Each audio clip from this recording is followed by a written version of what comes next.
ഒരു ദശകമായി LDF ഭരിക്കുന്ന തദ്ദേശ സ്ഥാപനമാണ് തൃത്താല ഗ്രാമപഞ്ചായത്ത്. 2020 തെരഞ്ഞെടുപ്പിൽ 17 സീറ്റുകളിൽ LDF 12ഉം 5 സീറ്റ് UDFും നേടി. ഭരണ തുടർച്ച LDF ലക്ഷ്യമിടുമ്പോൾ ഭരണം തിരിച്ചുപിടിക്കാനാണ് UDFിന്റെ പരിശ്രമങ്ങൾ. പാലക്കാട് ജില്ലയിലെ പട്ടാമ്പി താലൂക്കിൽ തൃത്താല ബ്ലോക്കിൽ സ്ഥിതി ചെയ്യുന്ന ഒരു ഗ്രാമപഞ്ചായത്താണ് തൃത്താല ഗ്രാമപഞ്ചായത്ത്. ജില്ലയുടെ പടിഞ്ഞാറെ അതിർത്തിയിലുള്ള പഞ്ചായത്തുകളിലൊന്നാണ് തൃത്താല. 22.78 ചതുരശ്ര കിലോമീറ്റർ വിസ്തൃതിയിൽ തൃത്താല, പട്ടിത്തറ എന്നീ വില്ലേജുകളിലായി വ്യാപിച്ചു കിടക്കുന്നതാണ് തൃത്താല ഗ്രാമപഞ്ചായത്ത്. തൃത്താല പഞ്ചായത്തിന്റെ വടക്കേ അതിരിൽ ഭാരതപ്പുഴ ഒഴുകുന്നു. ഏതാണ്ട് 6 കിലോമീറ്റർ ദൂരം പുഴയോരമുണ്ട്. കിഴക്കുഭാഗത്ത് പട്ടാമ്പി നഗരസഭയും ഭാരതപ്പുഴയും, പടിഞ്ഞാറുഭാഗത്ത് പട്ടിത്തറ പഞ്ചായത്തും, തെക്കുഭാഗത്ത് നാഗലശ്ശേരി, തിരുമിറ്റക്കോട് പഞ്ചായത്തുകളുമാണ് അതിരുകൾ. സമുദ്രനിരപ്പിൽ നിന്ന് 8 മീറ്ററിനും 75 മീറ്ററിനും ഇടയിലുള്ള ഇടനാട് മേഖലയിൽ ഉൾപ്പെടുന്നതാണ് തൃത്താല. വൈവിധ്യവും സംസ്കാരവും പൈതൃകവും ഒരുമിക്കുന്ന തൃത്താല ആസന്നമായ തദ്ദേശ തെരഞ്ഞെടുപ്പിന്റെ ചൂടിലാണ്.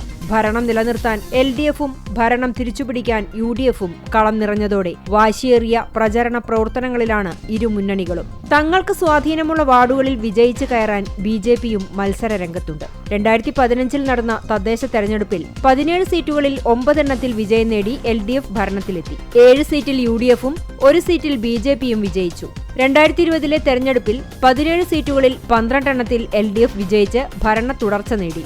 5 സീറ്റുകളാണ് UDFിന് ലഭിച്ചത്. CPMലെ PK ജയ പഞ്ചായത്ത് പ്രസിഡന്റും പാർട്ടിയിലെ തന്നെ KP ശ്രീനിവാസൻ വൈസ് പ്രസിഡന്റുമായി നിലവിലെ കക്ഷിനില. ആകെ വാർഡുകൾ 17, LDF 12, UDF 5. ഇതിൽ കോൺഗ്രസിന് 3ഉം മുസ്ലിം ലീഗിന് 2 സീറ്റുകളുമാണുള്ളത്. ഇത്തവണ നടന്ന വാർഡ് വിഭജനത്തോടെ വാർഡുകളുടെ എണ്ണം 17ൽ നിന്നും 19ആയി വർദ്ധിച്ചു. സമഗ്ര വികസനത്തിന്റെ 5 വർഷങ്ങളാണ് കടന്നുപോയതെന്ന് പഞ്ചായത്ത് പ്രസിഡന്റ് PK ജയ പറഞ്ഞു.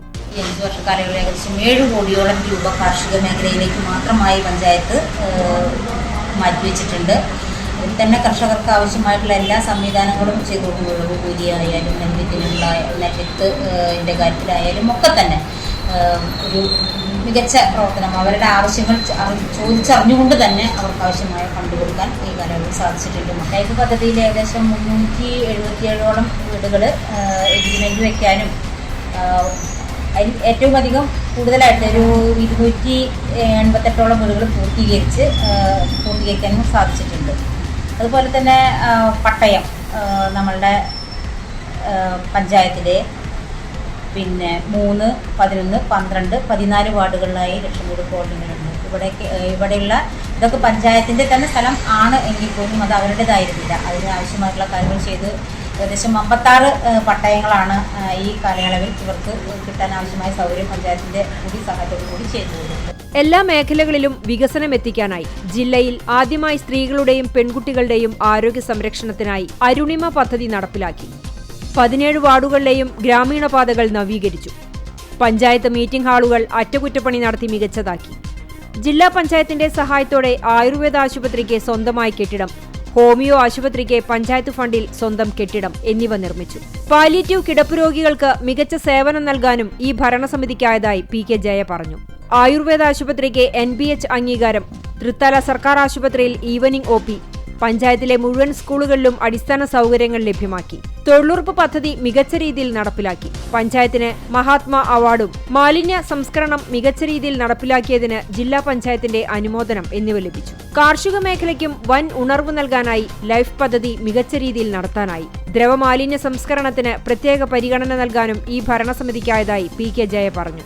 അതേസമയം വികസന മുരടിപ്പിന്റെയും ഭരണ തകർച്ചയുടെയും 5 വർഷങ്ങളാണ് കടന്നുപോയതെന്ന് പ്രതിപക്ഷ നേതാവും UDF പഞ്ചായത്ത് അംഗവുമായ PV മുഹമ്മദ് അലി പറഞ്ഞു. 2.5 പതിറ്റാണ്ടുകാലം CPM നേതൃത്വം നൽകിയ ഭരണസമിതി അതിന്റെ ഈ അവസാന 5 വർഷക്കാലം ഒരു തരത്തിലുള്ള നീതിപൂർവമായ ഒരു പ്രവൃത്തിയും നടത്താത്ത ഒരു പഞ്ചായത്ത് ഭരണസമിതിയാണ് ഈ 5 വർഷക്കാലമുള്ളത്. ഗ്രാമീണ റോഡുകളുടെ തകർച്ച, അതുപോലെ തന്നെ കുടിവെള്ളം എത്താത്ത സ്ഥലങ്ങൾ, നിലവിലുള്ള കുടിവെള്ള പദ്ധതികൾ തന്നെ അവിടെ റിപ്പയർ ചെയ്യാത്തത്, ഓരോ സന്ദർഭങ്ങളും റിപ്പയർ ചെയ്യാത്തതിന്റെ ഫലമായി അത് കുടിവെള്ളം കിട്ടാത്ത ഒരു സാഹചര്യം പല മേഖലയിലും ഉണ്ട്. പല ചെറിയ ശുദ്ധജല പദ്ധതികളടക്കം മോട്ടോർ തകർച്ച അതുപോലെ തന്നെ വൈദ്യുതി കണക്ഷൻ വിച്ഛേദിച്ചിട്ടുള്ള ഒട്ടേറെ അനുഭവങ്ങൾ പഞ്ചായത്തിൽ കേൾക്കാനുള്ള അവസരം ഉണ്ടായിട്ടുണ്ട്. അതുപോലെ ഈ പഞ്ചായത്ത് ഏറ്റവും കൂടുതൽ തെരുവ് നായക്കളുടെ വലിയ പ്രശ്നങ്ങളാണ് ഇപ്പോൾ ഉയർന്നു വരുന്നത്. ഏതാനും ദിവസങ്ങൾക്ക് മുമ്പാണ് ഒരു ചെറിയ 4 വയസ്സായ ഒരു കുട്ടിയെ നായ വീടിന് മുന്നിൽ വെച്ച് കടിച്ച്, അതുപോലെ തന്നെ ആ കുട്ടിയെ വലിയ തരത്തിലുള്ള പ്രയാസം അനുഭവിച്ച് മെഡിക്കൽ കോളേജിൽ അഡ്മിറ്റ് ചെയ്ത് ഇപ്പോഴും ചികിത്സയിലാണ് ആ കുട്ടി ഉള്ളത്. ആ കുടുംബം വലിയ പ്രയാസമാണ്. തകർന്ന റോഡുകൾ സഞ്ചാരയോഗ്യമാക്കിയില്ല. ജലജീവൻ പദ്ധതിക്ക് പൈപ്പിടാൻ പൊളിച്ച മുടവന്നൂർ മാട്ടായ പിറപ്പ് road, Kakkarathupadi Vattolikkavu link road എന്നിവ തകർന്നു കിടക്കുകയാണ്. VK കടവ് GMLP സ്കൂളിന് പുതിയ കെട്ടിടത്തിനായി MLA ഫണ്ട് അനുവദിച്ചിട്ടും അനുമതി നിഷേധിച്ചു. 10 ലക്ഷം രൂപ മുടക്കി പുതിയ തെരുവുവിളക്ക് സ്ഥാപിച്ചതിൽ ഭൂരിഭാഗവും ഇപ്പോൾ കത്തുന്നില്ല. ശുദ്ധജലക്ഷാമം പരിഹരിക്കാനായില്ല. കളിസ്ഥലം നിർമ്മിക്കാൻ നടപടിയില്ല. ലൈഫ് വീടുകൾക്ക് കൃത്യമായി ഫണ്ട് അനുവദിക്കാനുമായില്ല. തൃത്താല ടൗണിലെ ശുചിമുറി നന്നാക്കാനും ഈ ഭരണസമിതിക്കായില്ല. 1995-2000 വർഷത്തിൽ UDF ഭരണസമിതി പട്ടികജാതി ഫണ്ട് ഉപയോഗിച്ച് മുടവന്നൂരിൽ വാങ്ങിയ സ്ഥലം സർക്കാർ വനിതാ നഴ്സിംഗ് കോളേജ് നിർമ്മാണത്തിന് വിട്ടുകൊടുത്തിട്ട് വർഷം 2 കഴിഞ്ഞിട്ടും പ്രാവർത്തികമാക്കാൻ കഴിഞ്ഞില്ലെന്നും മുഹമ്മദ് അലി പറഞ്ഞു. ഖര-ജൈവ മാലിന്യങ്ങൾ യഥാസമയം സംസ്കരിക്കുന്നില്ല. സംസ്ഥാന സർക്കാരിന്റെ പെർഫോമൻസ് ഓഡിറ്റിൽ പദ്ധതി നിർവഹണത്തിൽ തൃത്താല പഞ്ചായത്തിന്റെ സ്ഥാനം 888 മാറി. പഞ്ചായത്ത് ഓഫീസ് നവീകരണം എന്ന പേരിൽ ബോർഡ് തീരുമാനമോ ടെൻഡർ നടപടികളോ നടത്താതെ പ്രവൃത്തി നടത്തുകയും ഫർണിച്ചർ വാങ്ങിക്കൂട്ടുകയും ചെയ്തതായി അദ്ദേഹം പറഞ്ഞു.